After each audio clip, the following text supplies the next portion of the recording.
Pro Group Management. Workers' comp that works for you. You are watching 7 at 7 from the Las Vegas Review-Journal. Good morning, everyone. You're watching 7 minutes of nonstop news from the Las Vegas Review-Journal. I'm Renee Summerhour. Thank you for watching 7 at 7 a.m. for Thursday, February 4th.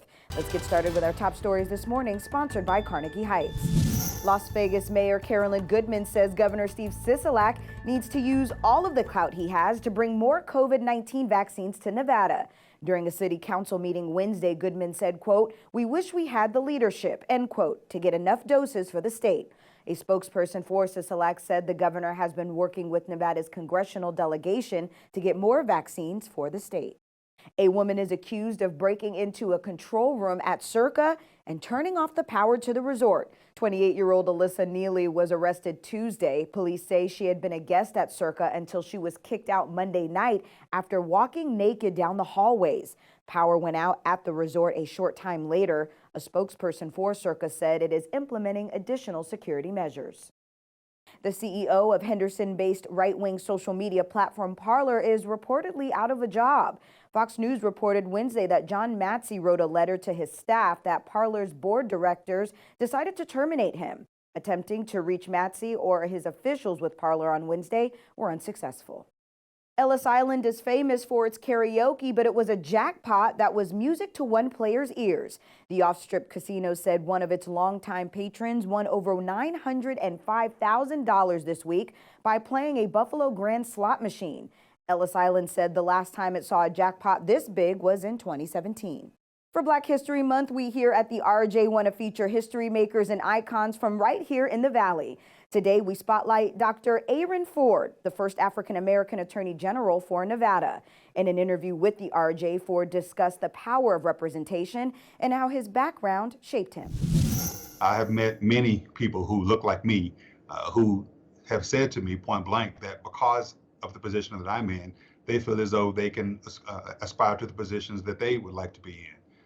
I had that experience a time or two growing up, and I recognize the importance of that. I'll never forget it. It was in 2013 on Inauguration Day in February, the first Monday in February. I had just been sworn in as State Senator for District Number 11. And as I walked with my father-in-law from the Senate chambers to the back of the building there to escort him to the bus, he said to me, "I'm proud of you, and do you know why? But as you walked from the front of the building to the back of the building, they opened up doors for you.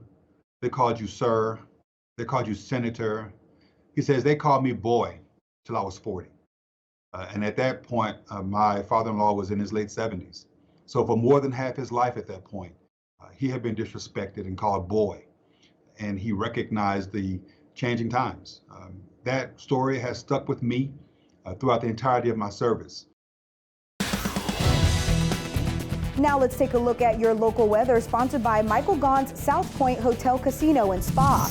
After wind advisories yesterday, things seem to be calming down in the Las Vegas Valley. Your Thursday forecast projects sunny skies with a high of near 60 degrees. Northwest winds around 10 miles per hour this afternoon, according to the National Weather Service. Lows in the high 30s. For the rest of your week, mostly sunny skies with temperatures in the mid-60s, lows in the mid-40s. That trend looking to continue into next week.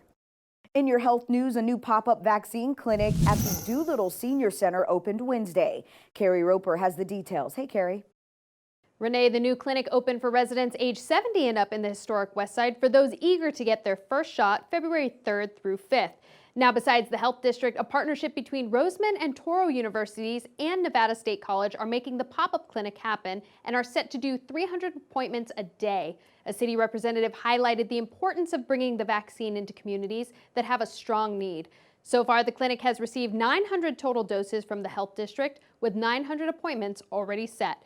Now, they are looking to open up more neighborhood pods, but the next location will be determined by how many doses they receive in the coming days. Renee? In your business news, sponsored by the Vegas Chamber, Allegiant Travel Company reported a loss of around $184 million, a result of the ongoing pandemic and its impact on the travel industry. Maurice Gallagher, the company's chairman and CEO, said Allegiant completed, quote, "the most challenging year the industry has faced in its history." Before COVID-19 brought most travel plans to a halt, Allegiant had recorded 17 consecutive years of profitability. Still, Gallagher said that the trends suggest revenue will improve in the first quarter. Sports, sponsored by Scenic Brewing Company. How's it going, everybody? Leandre Fox here with your morning sports update. The Raiders have announced that they have selected 4 local healthcare heroes to attend Super Bowl 55 in Tampa, Florida this upcoming Sunday as their guests. All of these healthcare workers are being recognized for their unwavering commitment to their community throughout the COVID-19 pandemic. They will join other healthcare workers from around the country that were also invited by NFL clubs to take part in various Super Bowl festivities at Raymond James Stadium. All healthcare workers attending the Super Bowl will have completed both of their COVID-19 vaccination doses before traveling to Tampa. With this sports betting update, I'm Cassie Soto. Bettors are banking on the Kansas City Chiefs' explosive offense when placing their prop bets for the Super Bowl. BetMGM said bettors were playing all of the Chiefs receivers to go over their yardage prop totals for the game, and for quarterback Patrick Mahomes to go over his passing yards total. The Westgate said it moved a prop on the Chiefs' rushing yards versus Tampa Bay's all the way from Chiefs plus 14.5 to plus 4.5 after heavy action on Kansas City. In your lifestyle news, sponsored by Las Vegas Motor Speedway, a vegan chef has helped to create a food bank for those who avoid animal products. The Las Vegan Food Bank hosts 2 events each week at the RIR Animal Sanctuary on Arville Street. And its most recent event, it was able to distribute 40 boxes of food to those in need. Each box has enough ingredients for at least 10 meals. In your entertainment news, days before his highly anticipated Super Bowl halftime show, The Weeknd has announced plans for a world tour that will bring him to Las Vegas. Review Journal columnist John Katzlamidas has more. The Weeknd has announced that he will be playing T-Mobile Arena in April of 2022. That's April 23rd of 2022. Sunday, he's performing in the Super Bowl. These are related events because on Monday, after his Super Bowl halftime appearance, the tickets are going on sale for that T-Mobile Arena show. So be on the lookout for that. He's doing a world tour that begins in January, and he is due to play in Las Vegas a year from April. Well, that's all for today's 7 at 7 a.m. I'm Renee Summerhour. Remember, you can get every bit of local news you need in 7 minutes with 7 at 7 from LVRJ.com and on the RJ mobile app. You can also find us on Roku, Apple TV, and much more. We hope you'll join us again this evening for 7 at 7 p.m. Thank you for joining us. Review Journal Studio, sponsored by attorney Adam Kuttner. Get the maximum settlement as quickly as possible. This 7 at 7 update is sponsored by Pro Group Management. You are watching 7 at 7 from the Las Vegas Review Journal.